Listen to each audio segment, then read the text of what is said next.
Excuse me. Yes, sir? May I have another beer, please? Certainly, sir. Same again? Yeah, please. How is this stuff made? That's the secret of the master brewer, sir.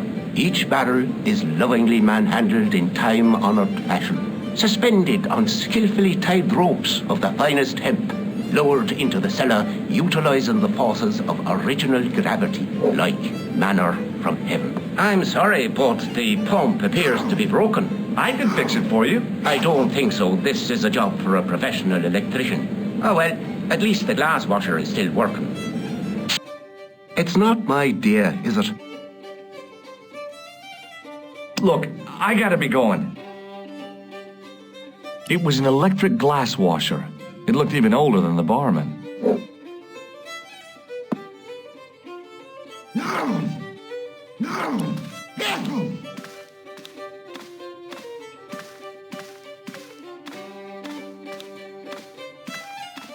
I couldn't see anything obviously wrong with the machine.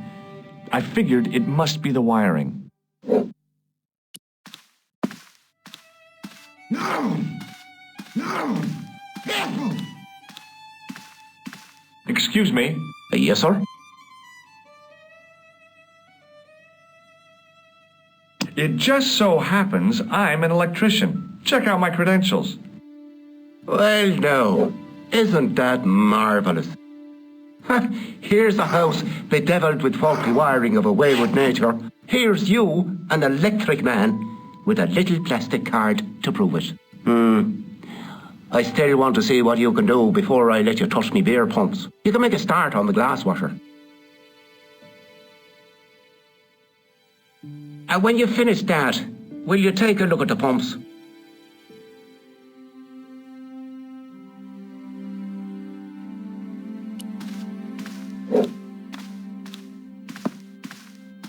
No!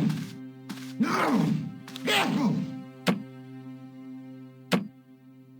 I used all my knowledge of electrical engineering to examine the plug.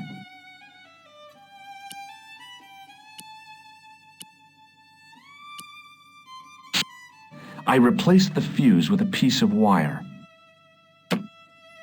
I knew it was dangerous, but I was desperate enough to disregard everything I knew about standard safety precautions. Excuse me, Mr. Leary. I fixed your glass washer, no problem. Bingo! And a blessing to all the saints. A free half pint to that man, on the house. Now, could you take a look at the beer pumps? Well, I guess so, but I'm not making any promises. If you can't fix them, I'll have a riot on me hands. The pumps are in the cellar, right? That's right. You'll find a flashlight down there somewhere. No! No!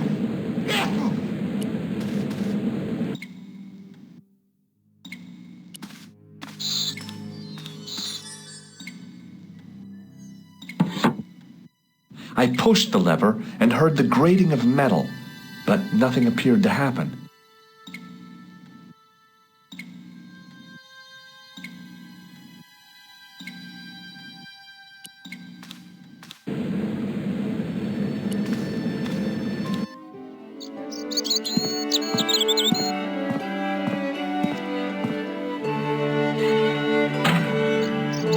I lifted the trap door, and an overpowering smell of stale beer rose from the cellar below. I looked down on a stone-tiled floor, way too far to jump.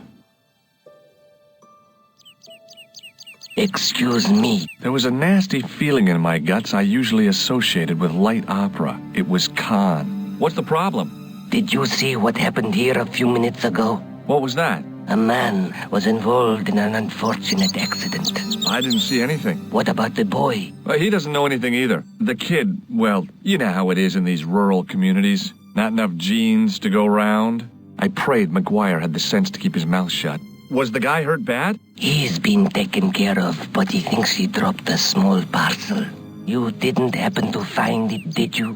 If I had, I would have taken it to the police. Of course. Thank you.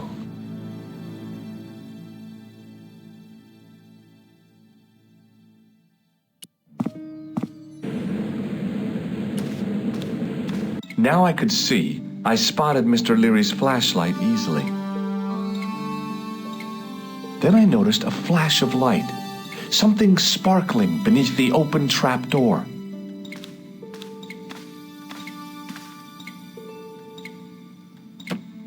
It was Peagram's gem, all right.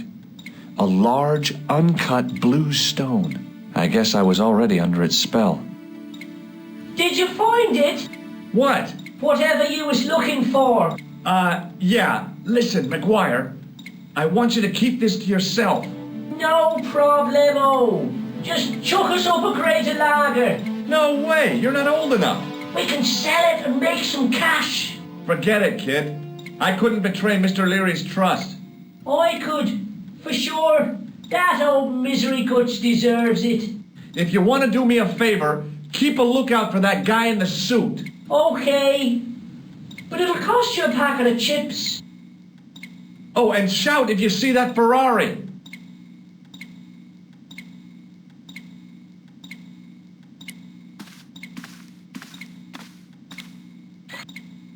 The faucet creaked, coughed, and spewed out a stream of rusty-colored water.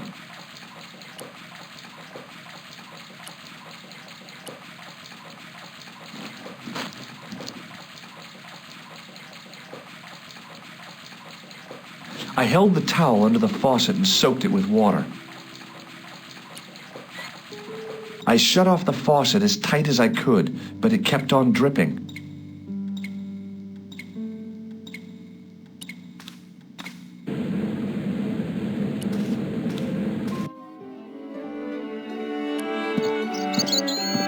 Hey, McGuire. What?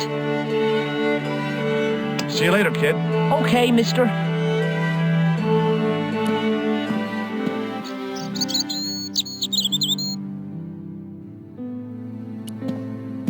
Hi. Do you speak English? Well, now, what if I was to say no? An implication of cognizance shrouded in denial. A pretty poser of a paradox indeed. I gave him the look I'd perfected when I was 12 and was going to be the greatest hypnotist of all time. It was a killer. Are you attempting to hypnotize me, or is it the constipation you're suffering? I was a little out of practice. What can you tell me about the castle? Not much, I'm sorry to say. Most of its history is long forgotten. Ah, but if these old stones could only speak, what stories they'd tell. Stories to make your toes curl and your blood run cold. You know, this castle is said to be over 600 years old. Have you seen Professor Peagram? No, he's packed up and gone. Do you happen to know where? Back in England, I suppose. Did you happen to see a red sports car down on the road? I caught a glimpse of a flash of red on the hill and heard the racket. Sure, it was an awful noise. A sports car, you say? A Ferrari, to be exact. A racing car? And what was it doing here? The poor fella must have been lost. The driver of the Ferrari was involved in an accident. Is that so? Yeah, he knocked somebody down outside the bar. What an idiot! How could a thing like that happen? He was traveling too fast. So fast, he ran right under the car? I mean, the car was traveling too fast. But you'd have thought the idiot could have heard it coming.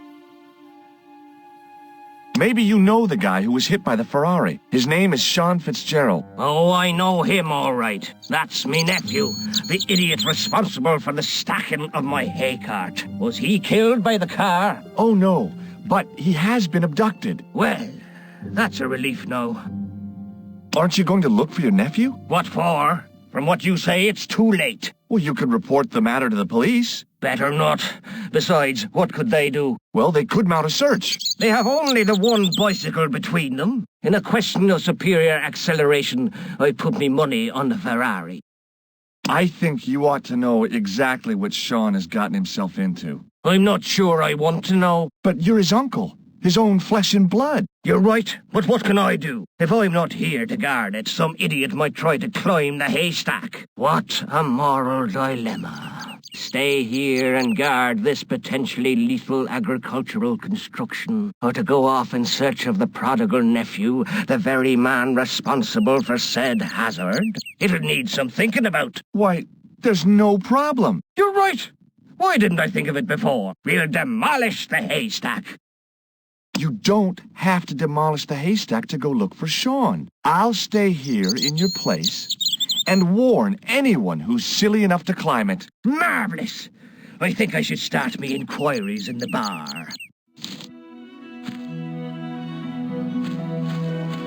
He strode off in the direction of McDevitt's bar, leaving me to contemplate the stack of hay.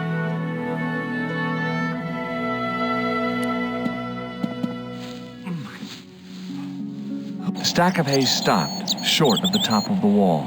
Even if I stretched as far as I could, the wall was out of reach. What I needed was a slice or two of Alice's Wonderland. I pushed my fingers into the narrow crack. It went back several inches into the rock.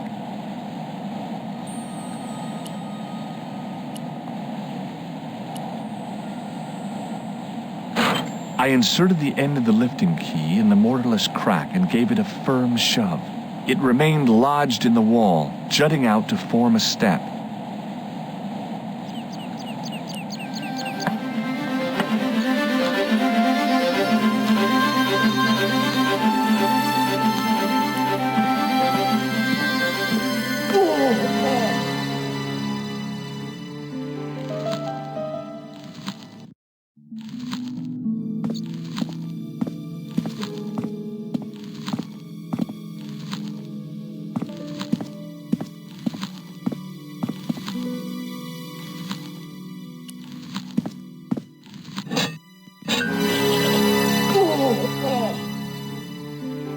The rope by which the goat was tethered had become tangled on the old plowshare.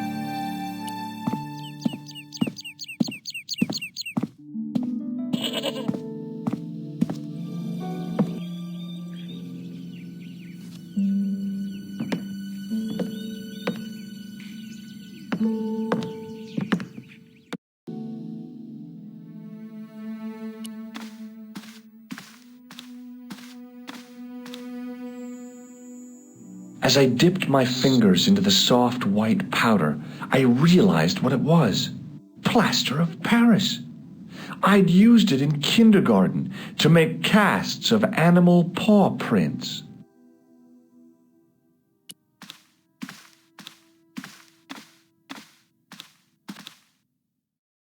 I placed my fingers and thumb into the holes in the wall.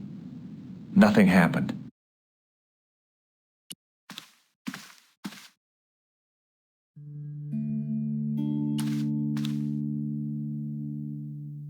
The statue was too heavy to lift. It overbalanced into the sand.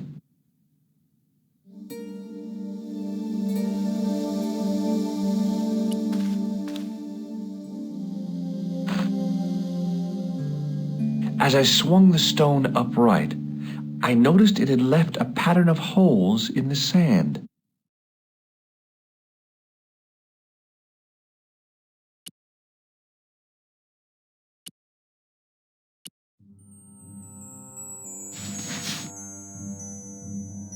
I sprinkled the plaster on the sand until the holes were filled.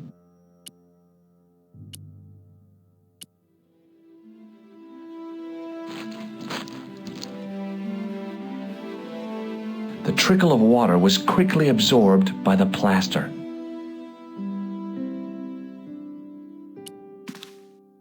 I eased the solid piece of plaster from the sand. Underneath, it had formed a perfect copy of the statue.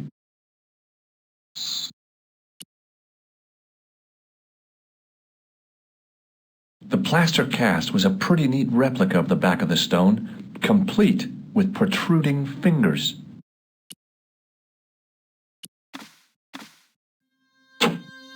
The hardened plaster cast fitted snugly into the 5 matching sockets. There was a soft thud, then silence.